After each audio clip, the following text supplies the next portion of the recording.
आरंभ में कोई श्रद्धा नहीं होती, अदो श्रद्धा तथा साधु, और फिर साधु संग में रहने से आपकी श्रद्धा उत्पन्न होती है। श्रद्धा उत्पन्न होती है साधु की संगत के द्वारा या शास्त्रों की शिक्षा के द्वारा। और अगर हम प्रयास करते जाएं वैदिक शिक्षा, फिर आपकी रुचि बढ़ेगी और फिर आपकी श्रद्धा भी बढ़ेगी। श्रद्धा बढ़ती है कैसे?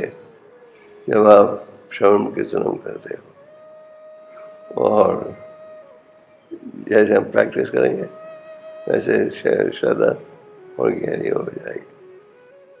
हम सबका भाव ये होना चाहिए, विनम्रता का भाव। चैतन्य चेतन में आप पढ़ते हो कि कृष्णदास कविराज जब अनेक संतों से आशीर्वाद की कृपा मांग रहे थे, वो रचना करने वाले थे चैतन्य चेतन की, और उन्होंने पूछा संतों से आशीर्वाद के लिए। गोपाल भट्ट गोस्वामी ने कहा, मैं आशीर्वाद दूंगा पर एक शर्त पर, कि तो मेरा नाम भी नहीं लोगे। क्योंकि उनकी ये भावना थी।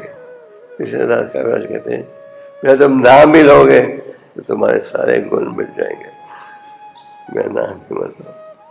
तो प्रश्न ये है कि हम सब जो श्रद्धालु भक्त हैं, उनकी इच्छा क्या है? कि उनकी इच्छा ये है कि उनका भाव बढ़े, हम सेवा में रहे, ऐसे बचे रहे। तो हमें प्रयास करना चाहिए, इसके द्वारा आप भक्तों के संग में रहकर भक्ति कर सको।